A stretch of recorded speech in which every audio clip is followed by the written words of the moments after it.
Welcome to Gourmet Meals kitchen. I'm Daniel and today we are going to make a beef pot roast. For step 1 we're going to marinate the beef. Here I got beef plates, but of course you could use any other stewing beef like a chuck or anything similar. This is about 1 kilo, this should be enough for 3 to 4 people. I'm going to put that in a bowl. And then here I have 1 diced onion, 1 medium diced carrot and 1 stalk of celery. We put that all in here as well. Then I got a bit of rosemary. I got 2 bay leaves. I got 2 cloves of garlic. I got about 1 dozen of crushed peppercorns. And then those 2 they're cloves. Now they're pretty strong in flavor, so you only need a couple or even 1 will do, or if you don't have any then that's fine as well. You don't really have to put them in, so put that all in. And the last one of course is some red wine. I'm going to use Cabernet Sauvignon, but you could use any dry red wine that you like. And what you do is you basically just cover that meat, so put enough red wine in until that meat is covered or just nearly covered, so that will probably do. So this is about half a bottle and that should be enough. Then I'm going to cover this up and put that in the fridge because we're going to marinate that for at least 24 hours. Of course you can marinate it also for a couple of days, it certainly only gets better if you do it longer. So this has been marinating for the last 24 hours now, in the refrigerator of course, you know. And what I'm going to do now is I'm going to drain that meat,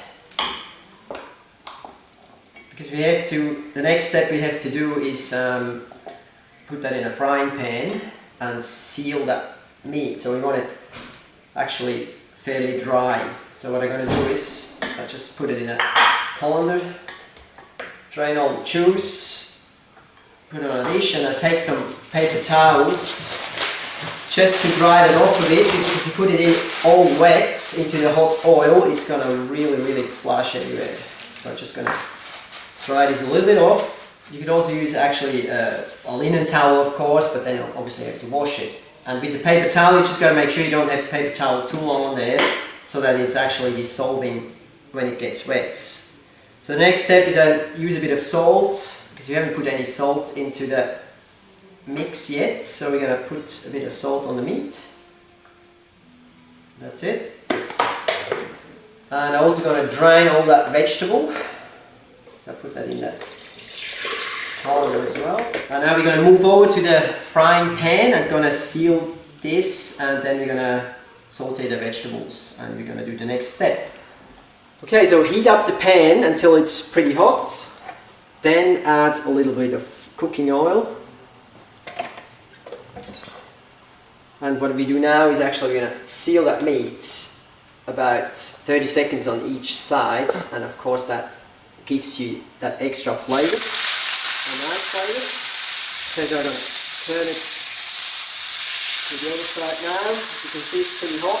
If it gets too hot, obviously turn the heat down a little bit.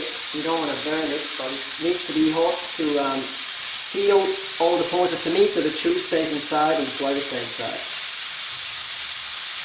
Then you're just going to put it in a pot. So I'm going to use just a simple pot that I have here, because most people would have one of them. Of course you can also use a slow cooker to do that. And what I'm going to do now is I'm going to put the vegetables straight in here as well. Just do the same with the vegetables, you just roast them on a little bit, so you can just roast the vegetable for a minute, and then I'm going to add some tomato paste. So the vegetables, once you smell that nice aroma from the vegetables and the rosemary, you know they're enough, and I put about 3 tablespoons of tomato paste in, and I'm still going to stir it up. And what I'm going to do now is I have half a glass of water here, and I'm going to add a couple of spoons of gluten-free ready mix. I'm just going to stir it up. Once it's all stirred up, I'm going to add this to the pot here. So now I'm going to add this to the meat. And then all that left over here in the pan, I'm just going to use a little bit more water again. Because I want to get, don't want to get rid of all these nice flavors. So we're just going to basically rinse that out a bit. And of course we're going to add that to our mix as well. Okay, so put that over here anyway. Now what we have to do next is boil up that marinade, that red wine we had here. We have to boil it up first before we add that to that mix. Okay, so once this starts boiling, all you have to do is don't stir it up, but just take that foam from the top and get rid of that foam. So make sure you don't take too much off, of course, otherwise you get rid of that red wine. By the way, that red wine is not going to have any alcohol anymore by the time everything is boiled, because red wine evaporates very quickly. So it's not that you get drunk after you eat that dish. So now I'm going to add that red wine over the roast. I'm going to put the oven on 160 degrees, and this will take around 2 hours. I'm going to heat it up so it boils, and then I just going to put it in the oven. Okay, now 1 hour has passed. I'm just going to check my pot roast. As you can see, it's nicely simmering away.